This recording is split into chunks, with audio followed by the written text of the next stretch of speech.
A partir de agora, Momento da Palavra, com o pastor Mike Mitestein, Igreja Sem Mácula, Rua São Pedro, número 47, bairro São Luís, Brusque. Momento da Palavra.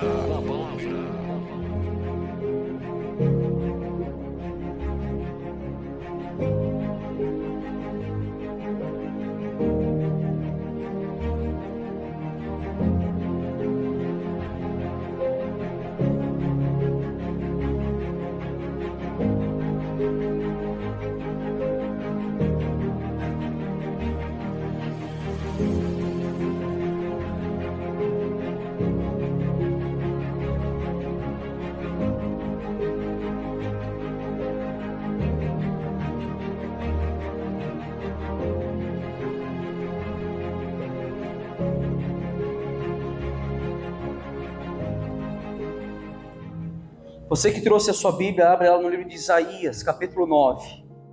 Isaías, capítulo 9. Velho Testamento.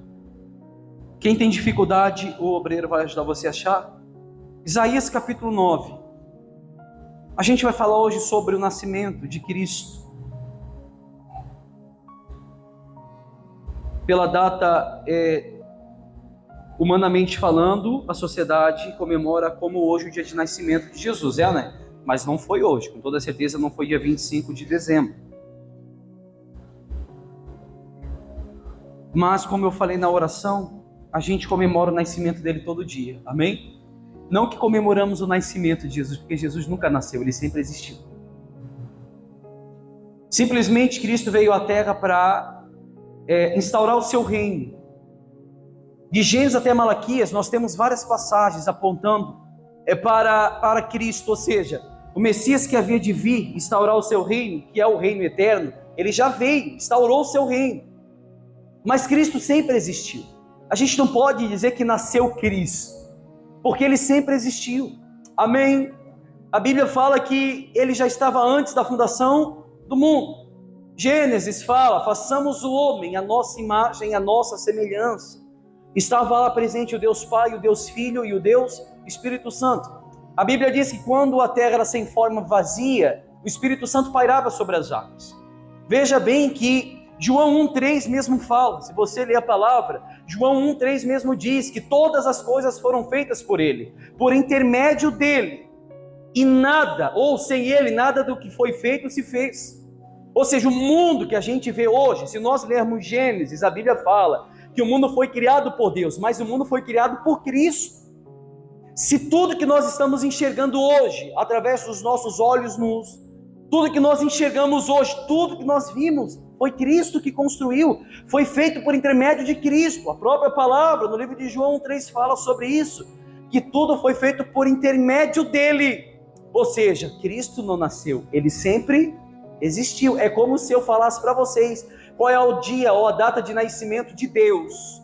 Deus nunca nasceu, ele sempre existiu. Amém? Cristo nunca nasceu, ele sempre existiu. Nós não comemoramos o nascimento de Cristo, nós comemoramos o reino de Cristo instaurado sobre a terra. Foi isso que ele veio fazer sobre essa terra. Todo o caminho voltava para ele.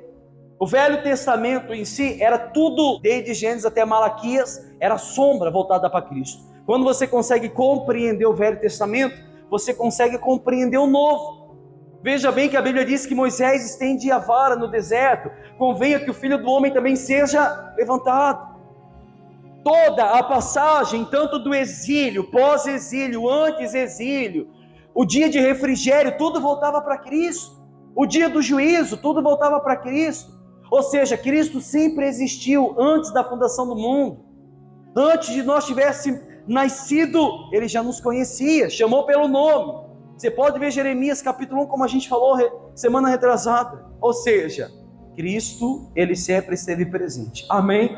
Olha só Isaías capítulo 9. Para que você possa entender. O que está falando do nascimento é do reino instaurado sobre a terra, não é o nascimento de Cristo. Olha só, Isaías capítulo 9, versículo 6. Diz assim: porque o menino... Eu vou ler toda essa passagem de 9 para você compreender. Isaías capítulo 9, versículo 1. Vamos ler o texto e o contexto para você poder compreender. O nascimento e o reino do príncipe da paz. Todos acharam? Diz assim: mas para a terra que estava aflita, não continuará a obscuridade. Presta atenção nessas palavras. Mas para a terra que estava aflita, não continuará a obscuridade. Ou seja, a escuridão não vai continuar para a terra que estava aflita. Deus, nos primeiros tempos, tornou desprezível a terra de Zebulon e a terra de Naftali. Mas nos últimos tornará glorioso o caminho do mar, além do Jordão, Galileia dos gentios. O povo que andava em trevas viu grande luz, e os que viviam na região da sombra da morte, resplandeceu-lhes a luz.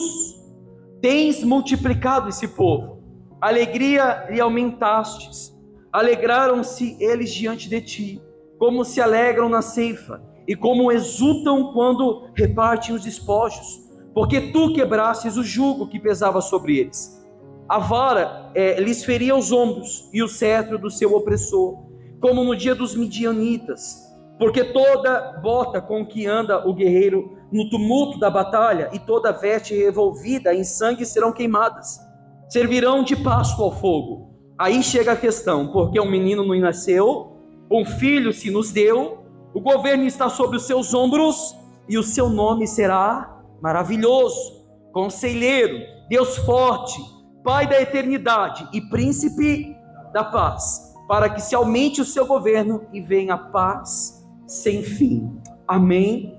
Primeira parte da passagem do capítulo 9, Isaías está tendo a revelação, ou ele mesmo estava proferindo, sobre os reinos que estavam sendo destruídos pelo exército inimigo.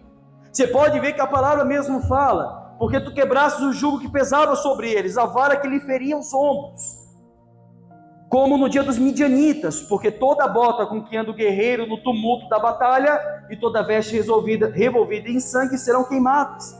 Ou seja, está mostrando aqui que a justiça de Deus e o juízo de Deus era com carne e com sangue. O Novo Testamento já mostra que a nossa guerra não é contra a carne nem contra sangue. No passado era assim. Era olho por olho e dente por dente. No passado, a ira de Deus, o furor de Deus, caía sobre o povo de Deus através de guerras, de morte. Os midianitas, até se você ler a passagem, Gideão, quando estava malhando trigo no lagar, estava revoltado, e estava lá Gideão e todo o seu povo escondido em cavernas, e Gideão lá, irado, e Deus fala para Gideão: Gideão, vai nessa tua força, e através dessa força você vai vencer os midianitas. Aí Gideão se revolta: cadê o Deus dos nossos pais? Cadê o Deus do passado, que era feito das suas maravilhas? Ou seja, nessa fé, Gideão venceu os midianitas, mas a ira de Deus e a justiça de Deus era aplicada dessa forma. Isaías está mostrando dessa maneira. Só que na metade da passagem quebra um elo do Velho Testamento na entrada do Novo, na nova aliança. Cristo vindo, o guerreiro guerreando com toda a força. Aí Cristo, como diz Isaías, versículo 6, porque o menino nos nasceu, um filho se nos deu, e o governo está sobre os seus ombros. Por que o governo está nos ombros de Cristo? Eu me perguntei sobre isso. Eu não encontrei nenhuma passagem teológica que me mostrasse essa resposta. Mas por que o governo estava sobre os ombros de Cristo? Se você vê, a Bíblia fala, tanto lá em Gênesis, quando Abraão se alegrou por ter visto os dias de Cristo, a Bíblia diz que o madeiro foi colocado sobre os ombros de Isaac, sim ou não? De Isaac. E a cruz que Cristo estava carregando estava sobre os seus ombros. Naquela cruz estava o quê? Todo o pecado da raça humana, o governo instaurado, a transgressão do pecado, todo pecado consciente, todo pecado estava naquela cruz. Ou seja, Cristo estava carregando nos seus ombros. Ou seja, o governo estava nos seus ombros. Ele carregava toda a imoralidade do homem, toda a condenação do homem, todo o tratado de dívida do homem, estava nos seus ombros. Ou seja, esse menino nasceu. Ou seja, Cristo, ou o reino de Cristo instaurado sobre a terra, porque o menino nasceu, um filho se nos deu, o seu governo está sobre os seus ombros, ou seja, nos ombros de Cristo. Se você ler, os obreiros podem sentar também, por gentileza.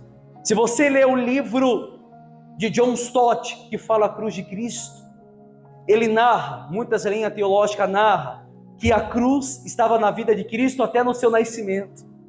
Quando Cristo estava na manjedoura, Maria de um lado, José do outro, talvez os magos do Oriente vindo, e daqui a pouco Cristo naquela manjedoura, criança, bebê, e ele abre os seus braços, como aquela criança que quer um abraço, ou quer o colo da mãe. Quando Cristo abre os braços, a candeia que refletia de frente com Cristo tornou a imagem, sombra de Cristo atrás, em forma de cruz. Quando Cristo criança abre os seus braços, aquela candeia, aquela luz que iluminava Cristo, resplandecia em Cristo, atrás formou a sombra de uma cruz. Ou seja, desde o nascimento, o reino sendo instaurado, a cruz de Cristo padecida, ou Cristo padecendo com a cruz nos seus ombros, carregando o governo da imoralidade, o governo do pecado, toda a raça humana sendo carregada nos seus ombros.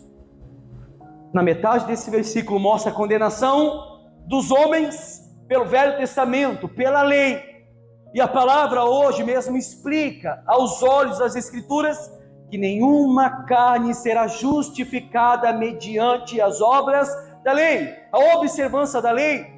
Hoje tudo é por intermédio de Cristo Jesus. O governo foi instaurado sobre os seus ombros, o seu nome será maravilhoso. Você vê que a palavra não fala somente de Cristo, mas fala também conselheiro, Deus forte, Pai da eternidade, príncipe da paz. Ou seja, o auxiliar pregou esse dia numa quinta-feira sobre todos os eu sou de Cristo. Eu sou a luz do mundo, eu sou o sal da terra, eu sou o pão da vida. Ou seja, todos o eu sou de Cristo. Jeová Jireh, o Deus da minha provisão. Jeová Sabaoth, Deus da guerra. Se você vê todos os nomes atribuídos a Cristo, lhe dá força e poder. Cristo na Bíblia não tem somente o nome. Se você vê pela passagem de Isaías, retrata tanto a condenação do homem, quanto depois da cruz a justificação, depois do nascimento de Cristo. Vamos lá, vamos tentar observar hoje, dia 25 de dezembro, como o nascimento de Cristo. Há 2022 anos atrás, nascia a salvação de todos os homens que estavam perdidos. Nascia a salvação de todo homem que estava condenado, de toda a carne que estava sendo indesculpável diante dele. Nascia a nossa salvação. Ou seja, o mesmo Cristo que era e que é e sempre há de ser, o mesmo Cristo do passado, que todas as coisas foram feitas por intermédio dele, é o mesmo Cristo que instaurou o seu reino sobre a terra, é o mesmo Cristo que trouxe vida para nós hoje. É o mesmo Cristo que padeceu a sua chaga naquela cruz, foi levado ao Monte Gólgota, ao Monte Caveira, e a sua carne moída no nosso lugar. É o mesmo Cristo. Ou seja, Cristo não nasceu, ele sempre existiu. Amém? Ou seja, mesmo antes da vida, mesmo antes ele era, mesmo antes da terra ter forma, ele já existia. Tudo foi feito por ele. E para ele, para a sua glória, todas as coisas, tudo que nós vimos hoje. Se você ler 1 Coríntios 10, 31, a Bíblia diz: quer comais, quer bebais, quer façais qualquer outra coisa, porém fazei tudo para a glória de Deus. Quer comais, quer bebais, quer façais qualquer outra coisa. Qualquer outra coisa que você faça, nós temos que fazer tudo para a glória de Deus. Tudo que o homem faça deve ser para a glória de Deus, pois todas as coisas que a gente vê hoje, tudo que a gente enxerga com os nossos olhos nus, tudo isso foi feito por intermédio dele. Romanos 11, 36 também diz: porque dele, por ele, para ele são todas as coisas, a ele pois a glória eternamente, amém. Porque dele e por ele e para ele são todas as coisas. A gente vive hoje voluntariamente para a glória de Deus. A gente foi chamado para tornar a beleza e a grandeza de Deus conhecida no mundo. De fato, eu seria ignorante de falar Deus não precisa do homem, de fato, para a salvação, não. Mas como que o evangelho dele vai ser anunciado se não tivesse, ou se não for proferida pela boca do homem? É ou não é? Se Deus não precisasse do homem, João Batista não seria o primeiro profeta, pós período interbíblico, de começar a anunciar o arrependimento, o batismo do arrependimento. Deus, de fato, para a salvação não precisa do homem, mas para que o evangelho seja pregoado, sim. Amém? Hoje você compreende e conhece o evangelho de Cristo. Claro, dizemos como disse Martim Lutero: eu não fiz nada, a palavra fez tudo. Mas se Martim Lutero, inspirado pelo Espírito Santo, ou pela boa palavra da verdade, não tivesse compreendido aos olhos do Espírito tudo aquilo que compreendeu, a gente estaria hoje vivendo em tempo de trevas, de obscuridade, como a gente acabou de ler no livro de Isaías capítulo 9. Ou seja, nós vivemos hoje voluntariamente para a glória de Deus. Nós vivemos hoje, fomos chamados para tornar a beleza e a grandeza de Deus conhecida no mundo inteiro. Nós somos ovelha do seu aprisco, e não comprado com ouro, não com prata e nada perecível, mas foi pelo seu precioso sangue. Foi pelo precioso sangue de Cristo. Veja bem que a redenção de uma vida ou de uma alma se torna caríssima. Não há quem possa comprar por dinheiro, não há quem possa comprar por obras, não há quem possa comprar por nada, ou qualquer outro sacrifício possa pagar o preço, ou comprar através de um preço que já foi pago por intermédio de Cristo. A gente fala quase toda vez que estamos na igreja, meu Deus, como diz o livro de Salmos, a redenção da alma é caríssima, não há preço que pague, porque nada se compara ao preço de uma alma, porque uma alma foi comprada com sangue, e sangue precioso. O sangue de Cristo tira o pecado do mundo. O sangue de Cristo torna-nos justos. O sangue de Cristo nos justificou de toda maledicência e de todo dolo. O sangue de Cristo nos torna justos. Por mais que somos corrompidos, por mais que somos imorais, por mais que somos lascivos, por mais que o nosso coração habita todo tipo de imoralidade, mas pelo sangue precioso de Cristo, não precisamos pagar por preço de obras, não precisamos pagar por preço de nada nesse mundo, porque o preço já foi pago. Amém? Não podemos oferecer nada a Ele, pois tudo o que temos pertence a Ele, antes de tudo ser criado. Tudo que nós vimos pertence a Deus. Quão insondável é o caminho da salvação que nos leva a Ele. Quão insondável. Por isso que a Bíblia diz, a palavra de Deus diz: quão suave é os pés daqueles que anunciam as boas, do que anunciam as boas novas. Olha o que diz 1 Crônicas 29:11. Nenhum ser humano ele tem capacidade de entender a Deus exaustivamente. Nenhum ser humano consegue compreender a Deus na sua totalidade. Nenhum ser humano chegou ao ápice do conhecimento, porque Deus não revela tudo para o homem, não. A Bíblia mesmo fala que as coisas ocultas ele retém para ele, e as reveladas ele libera para a gente. Amém? 1 Crônicas 29, versículo 11 diz assim. Olha só o que Davi fala na sua oração. Teu Senhor, todos acharam? Teu Senhor é o poder, a grandeza, a honra, a vitória e a majestade, porque teu é tudo quanto há nos céus e na terra. Teu, Senhor, é o reino, e tu te exaltaste por chefe sobre todos. Riquezas e glórias vêm de ti. Tu dominas sobre tudo. Na tua mão há força e poder. Contigo está o engrandecer, e a tudo dá força. Agora, pois, ó nosso Deus, graças te damos e louvamos o teu glorioso nome. Porque quem sou eu? Olha o que Davi fala. Porque quem sou eu e quem é o meu povo, para que pudéssemos dar voluntariamente essas coisas? Porque tudo vem de ti, e das tuas mãos tu damos. Ou seja, a oração básica que a gente faz em cima do altar: o que darei eu a ti por todos os benefícios que tens me dado, se tudo o que eu tenho vem de ti? Tudo que nós podemos observar, toda a honra, toda a glória, a grandeza, a majestade pertence a Ele. Davi mesmo na oração falara para Deus: Senhor, a tua mão há força e poder, contigo está o engrandecer e a tudo dá força.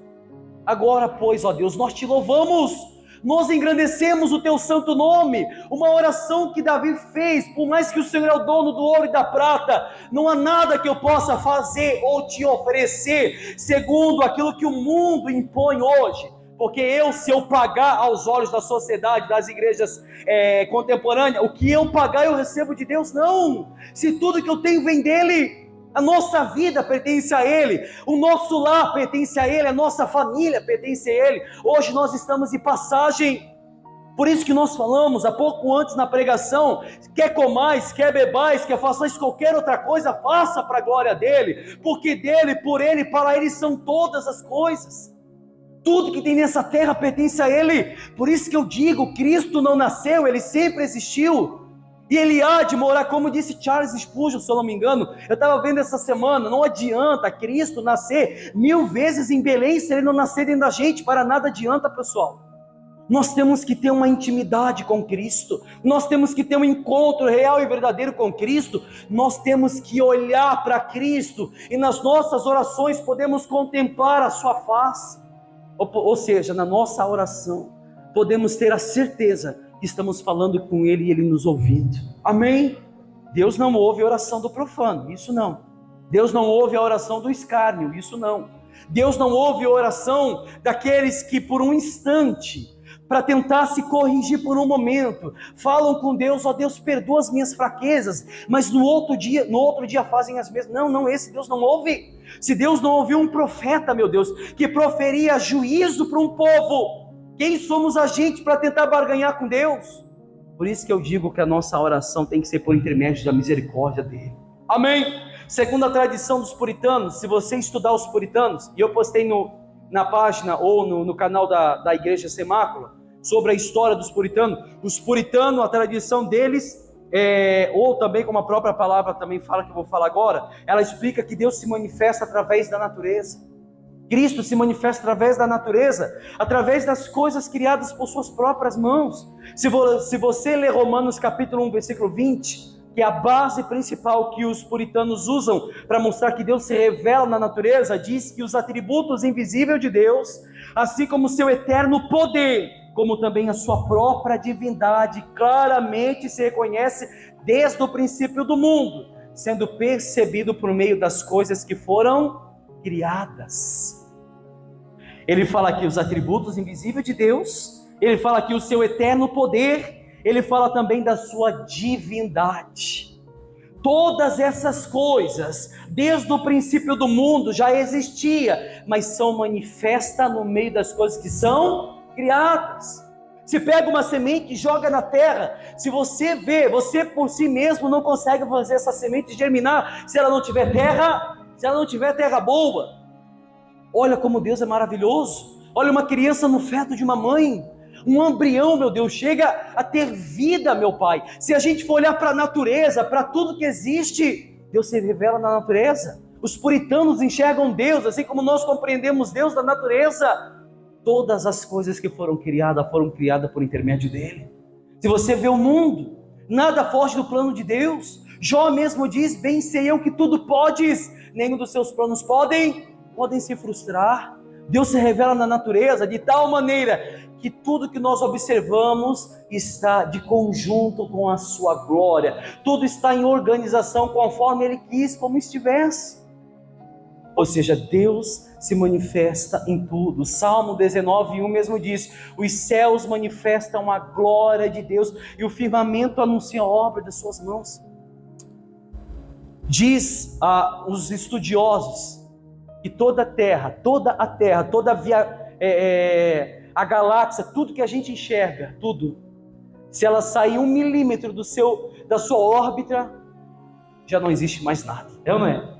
Ou seja, olha a organização de Deus, olha da maneira, tudo que você vê o céu azul, sim ou não? Mas eu tenho certeza que se você pegasse um avião espacial, um ônibus espacial que eles chamam, e saísse da camada de ozônio, de fora da Terra para fora para o espaço, não é azul, é tudo escuro, não é? Mas o que torna o céu azul é a camada de ozônio. Olha como Deus é maravilhoso. Imagina se a gente não tivesse pintado a grandeza de Deus nos céus, a cor azul, se fosse tudo escuro, não é? Olha como Deus é maravilhoso, tudo Ele criou conforme tinha que ser criado, amém? Amém. Mas a Bíblia diz que tudo que foi feito por intermédio de Cristo Jesus. Nada do que foi feito, se não fosse por Ele, existiria, nada. Ou seja, olhando para todos esses versículos, a gente pode observar Isaías anunciando o nascimento daquele que nunca nasceu, pois se manifestou de forma aonde hoje nós podemos contemplar a sua maravilhosa, o seu maravilhoso poder, ou a maravilhosa obra de sua mão. O próprio livro de Isaías, se você vê, a gente pode compará-lo como o quinto evangelho, pois ele trata justo da salvação de homem, ou de homens que se manifestariam, ou a própria forma de Cristo que se manifestaria em forma de homem, e seria entregue na cruz, para que hoje nós tivéssemos vida por intermédio dele, para que tivesse vida para o homem caído, amém? Sem precisar ser por armas ou guerras, como o próprio livro de Isaías fala. Ele firmaria, ou seja, o próprio Cristo, ele veio à terra para firmar a sua aliança do passado, que o homem não seria mais justificado mediante as obras da lei, mas seria justificado mediante a graça por intermédio de Cristo Jesus, amém? Já no passado, nenhuma carne se salvaria pela lei. Imagina se nós vivêssemos hoje, no tempo do passado, como que o homem poderia ser justificado pela lei, se ele tropeça em vários pontos da lei, em vários pontos, meu Deus. Olha o que diz Jeremias 31. Jeremias capítulo 31, versículo 31, o profeta chorão da Bíblia, que anunciava juízo para aquele povo de Israel. Olha só o que diz. Olha a profecia de Cristo. Olha como o Velho Testamento volta para Cristo. Olha como tudo estava voltado para Ele. Jeremias 31. Eu já vou mostrar, vocês vão deixar aberto, eu já vou mostrar outra passagem para um versículo secundário para complementar esse. Jeremias 31. Firmada a nova aliança com Israel, uma nova aliança. Eis aí vem dias, diz o Senhor, em que firmarei nova aliança com a casa de Israel e com a casa de Judá, não conforme a aliança que fiz com seus pais no dia em que os tomei pela mão para o tirar da terra do Egito, porquanto eles anularam a minha aliança, não obstante eu os haver desposado, diz o Senhor, porque esta é a aliança que firmarei com a casa de Israel, depois daqueles dias, diz o Senhor, na mente lhes imprimirei as minhas leis, também no coração lhes escreverei, eu serei o seu Deus, eles serão o meu povo, não ensinará jamais cada um ao seu próximo, nem cada um ao seu irmão, dizendo, conhece ao Senhor, porque todos me conhecerão, desde o menor até o maior deles, diz o Senhor, pois perdoarei as suas iniquidades, e dos seus pecados jamais me lembrarei. Assim diz o Senhor, que dá o sol para a luz do dia, e as leis fixas, a lua e as estrelas para a luz da noite, que agita o mar e faz bramir as suas ondas. Senhor dos exércitos é o seu nome. Que maravilha! Eis que vem dias, diz o Senhor, que firmarei uma nova aliança com a casa de Israel. Que nova aliança é essa que Deus está falando? É aquilo que viria por intermédio de Cristo Jesus, a nova aliança. Veja bem que Coríntios 11:24 mesmo fala, esse é o cálice da eterna e da nova aliança que ele fez com o homem, aliança que Cristo fez, ou que o próprio Deus fez entregando o seu Filho naquela cruz, uma aliança inquebrável, porque Deus mesmo falando por intermédio de Jeremias, não é a mesma aliança que eu fiz com seus pais, aliança que eles quebraram, essa aliança o homem não pode quebrar, essa aliança que foi feita por intermédio do seu Filho, que foi feito por intermédio de Cristo, o homem não pode quebrar, e acontecerá que naqueles dias, porém as minhas leis no seu coração, na sua mente, e não há quem ensine o seu próximo, porque a palavra vai estar dentro da gente, amém? É o que acontece hoje. Hoje nós não temos mais a tábua da lei, hoje a palavra de Deus é firmada no nosso coração, nós apregoamos e guardamos com ponteira de diamante, nós anunciamos o Cristo ressurreto, nós anunciamos, como disse João Batista, esse é o Cristo, é Ele, aquele que eu estou proferindo há muito tempo, é Ele que é a luz dos homens, É Ele que brilhou entre as trevas. Foi isso que Isaías capítulo 9 falou. É Ele que brilhou no meio da obscuridade, Cristo ressurreto. O Cristo que nasce no nosso coração, o Cristo que traz vida para o homem morto, quando ele estava morto, nos deu vida, e hoje nós estamos aqui, mediante a palavra de Deus, cumprindo com a aliança, a nova aliança do Novo Testamento, para que Cristo seja firmado na nossa vida. Nós contemplamos a sua majestade através da sua palavra. Amém. Hebreus 8:6, para a gente encerrar. Olha só, Hebreus 8:6. Olha o que o autor de Hebreus fala para aquele povo. Eu não vou ler o 8 todo, mas só o cabeçalho para você entender. A antiga aliança era um símbolo transitório da nova, superior e eterna aliança, da qual Cristo é o mediador. Vou ler de novo, talvez na sua Bíblia está diferente. O cabeçalho de Hebreus capítulo 8. A antiga aliança era símbolo transitório da nova, ou seja, a aliança antiga que Deus fez com o homem era uma aliança transitória. Era aquilo que Moisés fez quando sobe o monte, tinha que colocar um véu sobre o seu rosto, para que ninguém visse aquilo que era transitório, que estava se apagando. A lei seria quebrada, aquela lei do passado cerimonial perderia a força, e o homem viveria pela graça. Veja que a Bíblia fala que era transitório da nova, superior e eterna aliança, da qual Cristo é o mediador. A eterna aliança que Cristo fez com o homem, inquebrável. Pastor, mas o homem não pode quebrar a aliança de Deus? Eu te digo uma coisa, não, porque a aliança que Deus faz com o eleito, esse eleito que é salvo, vai permanecer salvo para sempre.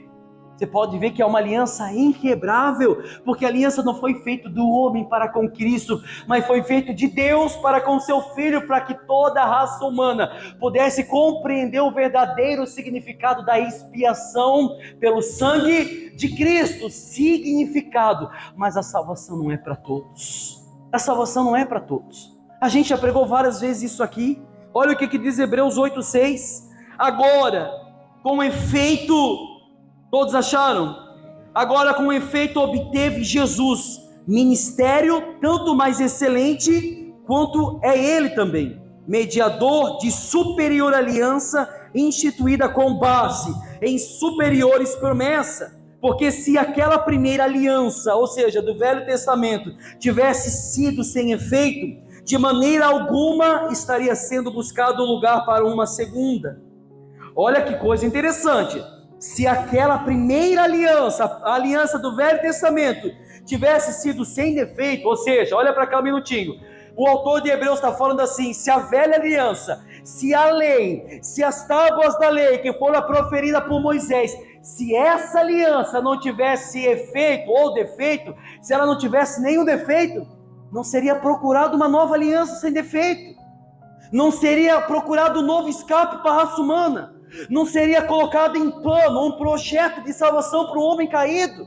Se essa aliança do passado, a aliança do tempo de Moisés, a lei mosaica, se essa aliança não tivesse nenhum defeito, nós não precisaríamos de Cristo, nós seríamos salvos pela aliança pactual de Deus com a tribo de Israel. Mas vem cá, essa aliança não se achegaria aos gentios, ficaria só para a tribo de Israel e a tribo de Judá, só eles seriam salvos. Mas é como eu sempre falo e como disse Paulo, graças a Deus por Jesus Cristo, graças a Deus que a vida entrou no meio de nós, hoje nós contemplamos Ele, hoje nós temos vida, por mais que no passado estaríamos mortos nos nossos pecados, nas nossas ofensas e nos nossos delitos. 8:8 diz, e de fato, repreendendo-nos diz, eis aí vem dias, diz o Senhor, e firmarei uma nova aliança com a casa de Israel e com a casa de Judá, não segundo a aliança que fiz com seus pais, no dia em que os tomei pela mão, para os conduzir até fora da terra do Egito, pois eles não continuaram na minha aliança, e eu não atentei para eles, diz o Senhor, porque esta é a aliança que firmarei com a casa de Israel. Depois daqueles dias, diz o Senhor, na sua mente imprimirei as minhas leis, também sobre o seu coração escreverei, e eu serei o seu Deus, e eles serão o meu povo. E não ensinará jamais cada um o seu próximo, nem cada um seu irmão, dizendo, conhece ao Senhor, porque todos me conhecerão, desde o menor deles até o maior, pois para com as suas iniquidades usarei de misericórdia, e dos seus pecados jamais me lembrarei. Quando ele diz nova, torna antiguada a primeira, ou seja, esquecida. Ora, aquilo que se torna antiguado e envelhecido está prestes a desaparecer. O Velho Testamento fez o quê? Desaparecer. Não existe mais. Oh, meu Pai, como essas igrejas contemporâneas baseadas no livro ou baseadas no Velho Testamento estão cegas. Como elas estão bastardas. Como que eles não conseguem compreender esses textos? Como eles não conseguem enxergar que a aliança antiga era imperfeita? Como eles não conseguem compreender que os ritos, as ofertas, os sacrifícios do mosaico eram imperfeitos, incapazes para a salvação do homem? Eles estão vivendo naquilo que era transitório. Eles estão vivendo naquilo que foi de passagem. Eles não conhecem a Cristo, porque no passado próprio Deus falou. Se você olhar pela lógica do Velho Testamento, nem todos conheciam a Deus. Ele mesmo veio só para o seu povo. Mas hoje, pela segunda aliança, pelo Cristo ressurreto, toda a raça humana já ouviu falar de Cristo, ou quase todos. Sim ou não? Quase todos. Para encerrar, agora é verdade. 1 Coríntios 3,10 diz assim, a responsabilidade dos que ensinam. A responsabilidade dos que ensinam. Segundo a graça de Deus que me foi dada, lancei o fundamento como prudente, construtor, e outro edifica sobre ele. Porém, cada um veja como edifica, porque ninguém pode lançar outro fundamento além do que foi posto, o qual é o quê? Cristo Jesus, ou Jesus Cristo. Contudo, se o que alguém edifica sobre o fundamento é ouro, prata, pedras preciosas, madeira, feno, palha, manifesta se tornará obra de cada um, pois o dia demonstrará, porque está sendo revelada pelo fogo. E qual seja a obra de cada um, o próprio fogo o provará. Se permanecer a obra de alguém que sobre o fundamento edificou, esse receberá galardão. Se a obra de alguém se queimar, sofrerá ele dano, mas esse mesmo será salvo, todavia, como que através do fogo. A responsabilidade dos que ensinam. O que Paulo está falando para o povo de Coríntios? Ninguém pode colocar outro fundamento sobre o que eu já coloquei, a qual é Cristo Jesus. Ele estava dando uma palhinha do Velho Testamento. Contudo, se o que alguém edifica sobre o fundamento é ouro, prata, pedras preciosas, madeira, feno e palha, ele está falando do livro de Ageu. Subi o monte, trazei feno, trazei palha, trazei ouro, madeira para edificar o templo. Paulo estava falando daqueles que edificam a obra sobre com esses argumentos, a obra desses vão se queimar, vão sofrer detrimentos. Não é mais pela lei, é pela graça. Nós pregamos a Cristo, salvação por intermédio de Cristo, e mostramos que toda obra do homem é como trapo de imundícia. O poder do Velho Testamento, das cerimônias da lei, eu não estou falando do Velho Testamento ou o Antigo Testamento em si, porque o que está escrito aqui é de suma importância para nós, amém? Eu estou falando das leis cerimoniais. Nada disso mais presta para a gente. Hoje nós somos salvos pela graça por intermédio de Cristo Jesus. Diga graças a Deus. Todo dia, se você puder dar graças a Deus por Jesus Cristo, faça isso, porque não é pelos seus méritos, não é por você estar na igreja hoje, pastor, eu deixei minha família, era para mim ter ido visitar, viajar, não, você não vai ser mais abençoado, nem menos abençoado pelas suas obras, mas isso demonstra que você é uma pessoa salva, amém? Ou seja, não é pelo que nós fizemos, é pela graça de Cristo, amém? Era isso que eu tinha para deixar para vocês. Vamos ficar de pé, aplauda Jesus bem forte que Ele merece, em nome de Jesus.